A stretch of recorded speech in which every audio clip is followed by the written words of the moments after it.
What's up, everyone? This is Corey Porter with Read the Coverage Sports, and today we're taking a look at the first of potentially many big blockbuster trades going into the 2021 NFL season. Really, technically speaking, the season hasn't even got underway yet. Haven't even got to the Super Bowl. That's next weekend. None of these trades are official yet. Any of these teams can back out. But we've got really the first big one that kind of set the books up. We've got Matthew Stafford going from the Detroit Lions to the Los Angeles Rams for 2 first-round picks in 2022 and 2023, and then a third-round pick in 2021, this draft coming up. In exchange, also, Jared Goff goes to Detroit.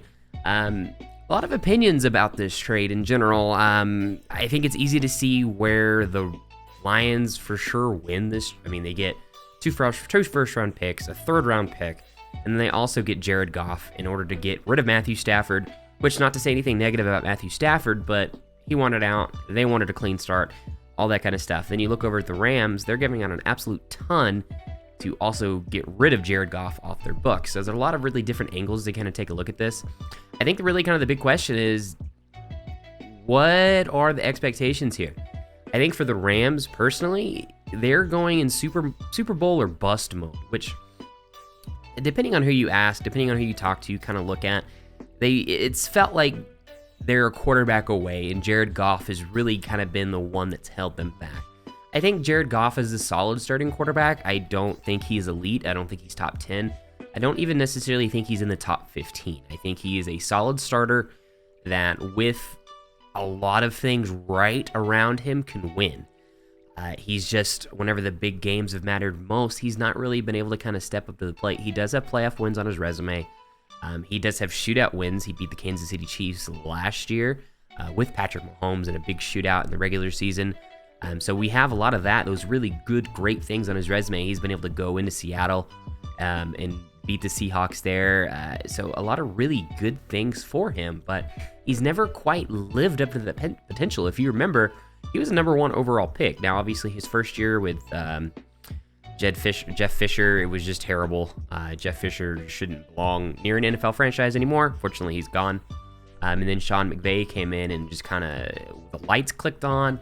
Whatever it was that Sean McVay was doing, he really found a way to take advantage of the things Jared Goff did really well, and he succeeded with him. But there was always just that lingering feel of he's getting by, or they're winning in spite of Jared Goff. Versus now you bring in a guy like Matthew Stafford. So Matthew Stafford's had a historic career in Detroit. He's put up great, big, huge, massive numbers. He's played exceptionally well for a franchise that is not good, hasn't been very good. You could make the argument they've never been very good. I know people put a lot of knocks against him. Oh, he had Calvin Johnson, he had Megatron, and he still couldn't win games. Well, even when they had Barry Sanders, the Detroit Lions weren't really winning a lot of games. That's just who they are. They're similar to the Browns. They've just been a terrible NFL organization really since Jump Street, unfortunately. And so here comes the question: Is Matthew Stafford any good? I hesitate to say that he is an elite quarterback still. I think there was moments where you could argue that he was, though he never really got his team up and above. I think they've only made the playoff one time with Matthew Stafford, and that's coming after they went to 0-16 and were able to go get Matthew Stafford. He's got all the arm talent in the world. He has one of the stronger arms that you're going to be able to find still to this day, and he showcased that. He's able to make all the throws. He's galvanizing. He can lead the troops. He can do all those really things that you want. Unfortunately, over the last couple of years, he's had several injuries that really make me kind of hesitant on this selection. I think it is a positive on both sides. I think both sides win, per se, obviously. We'll find out in a couple years from now who's the real winner. And I know there's a lot of big conversation, a lot of big argument. Well, the Rams, they gave up so much. And they gave up a lot. But if you look back on just the history of the Sean McVay and Les Snead, being the heads of the organization for the St. Louis Rams, they've not really utilized the draft in the past. I think this going into 2021, barring any unforeseen circumstances where they make some like blockbuster trade again to get a first round pick. I think this is 7 straight seasons where they've not had a first round pick, and they've still done phenomenal. I mean, they've really been aggressive and they've attacked the free agent markets. They've made trades. You look at the trade for Brandon Cooks a couple years ago. You've got Jalen Ramsey just last year. That's where they've really spent their draft capital. They've not really focused on bringing in talent. Now, they've been great at finding late round guys that they've been able to really kind of elevate.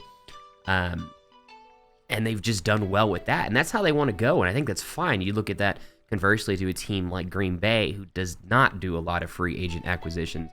They typically like to build more through the draft and kind of go things that way, which to various results. Obviously, they have Aaron Rodgers, so a lot of that kind of just washes out because he does so well.